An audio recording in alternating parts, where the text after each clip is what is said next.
So, hello everyone. I suppose this is kind of an introduction to me. I've had a good few questions over the course of the last couple of weeks and months, obviously, to introduce myself and what I look like and talk about the long acre. I wouldn't be exactly someone who has a lot of confidence for talking on camera, but I'm going to try my best and I'm going to try to answer your questions. So basically, I'm sitting here down at the long acre. You can just see the ducks are just there in a row behind me. They were released yesterday here. And a few people ask me, what does the long acre stand for? What does the page stand for?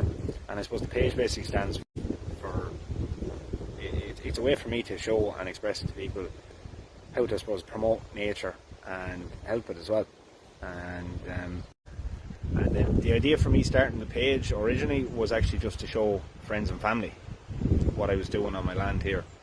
Instead of putting it all in a WhatsApp group, sending photos to people, I would just put photos on Instagram and let them follow it. Let them see what I was doing, let them see what I was posting. The land here, basically, this pond that's behind me, this was always here. And 2 years ago I made the decision to clean it out with a digger and get it started again. It basically filled in with a lot of weeds and stuff, and there wasn't a proper flow system for the spring that was coming into it, feeding out of it. So we fixed those problems, cleaned out the pond, and since then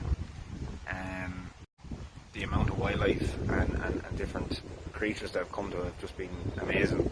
So I've seen everything down here from, we've had deer, we've had mink, I've seen pine marten, I've seen a badger down here one day drinking out of the pond, and that just makes. And my response to those people always was, but why not?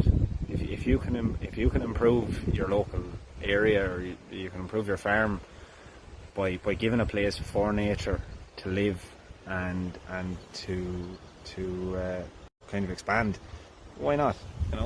And it's lovely. I come down here, I sit a lot down here. I'll be sitting here a lot more now that I have the ducks there in the background to look at, and hopefully we get to see some chicks coming with them.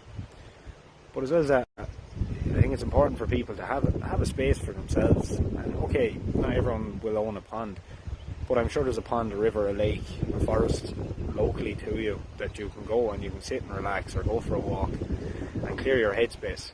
That's the biggest thing for me. This land, the value it gives me for my peace of mind is just, it can't be described in words, and it's worth its weight in gold to me.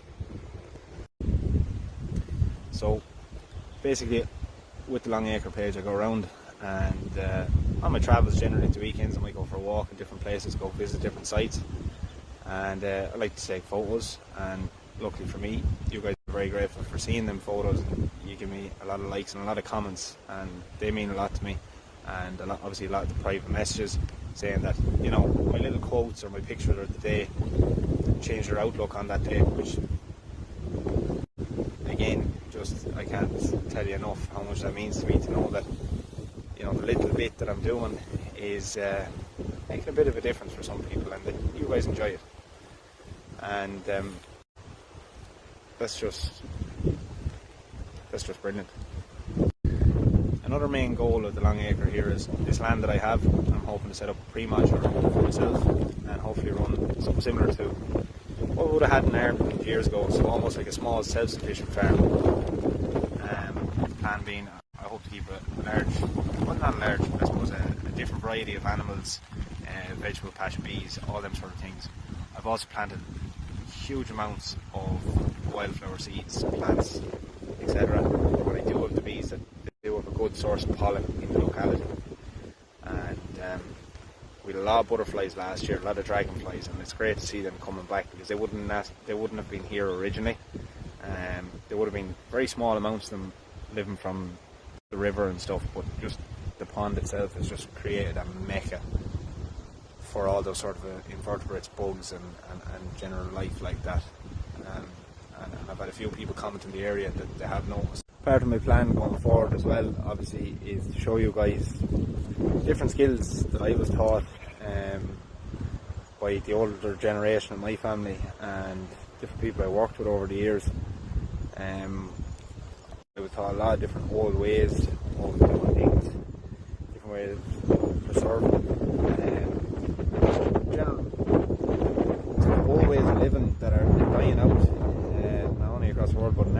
especially.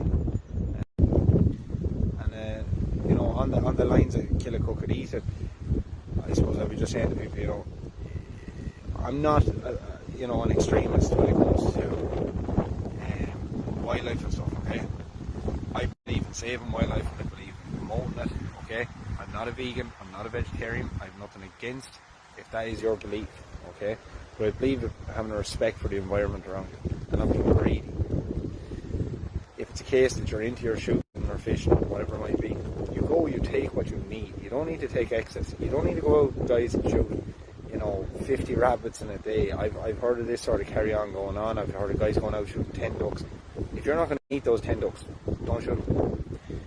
You're going to shoot 1 or 2, bring them home, shoot 10 ducks. If you're not going to eat those 10 ducks, don't shoot them.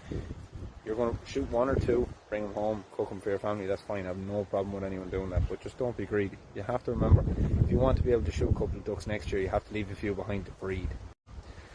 Now, my land in particular, as I said, I'm setting it up self-sufficient. There will be livestock here that will be eaten, and I think there's something a little bit beautiful about that, to be able to rear your own food, process it yourself, and use it for your own needs. So that's something I'll be hoping to show people. Now, I've had a lot of questions as well over the past couple of months about the photos I take. The photos I take, I'll clarify for people. People have been asking me, you know, what sort of a camera do you use? Is it one of these big Canon cameras, or what sort of software are you using to edit the photos? First of all, I pick a photo with these two things. I pick them with my eyes. I see something nice, I take a photo, and the beauty of modern technology and the phone I have at the moment, I can just do a bit of editing with the colouring and stuff, and it makes them come out, really stand out and make them beautiful. Then the quotes, I just try to pick out a quote that somewhat maybe matches how I feel at that moment when I take the photo, how I feel on the day. And also I've done a couple of the motivation photos where you see me standing with my shirt off and with my back to the camera. I think that's just something, you know, to give someone a bit of self-esteem to the camera. I think that's just something, you know, to give someone a bit of self-esteem, to have that confidence. And if you have a bit of body confidence, if you learn to get it, you'll find a lot of other things get easier as well. And just to be happy with who you are and be happy in your own skin it's a great thing to do. It's not easy, and I'm not saying to anyone it's easy, and it's not something that I might necessarily feel every day, but the day that I'm most down is the day I'll do something like that and show myself, yeah, do you know what, I am who I am, I have a confidence, and I am happy with who I am. I hope that you stay following me, and if you have any suggestions for things that I can do, things you want to know, by all means, send me a message, questions. If you have any suggestions, I'll try to do them in the future. Thanks very much.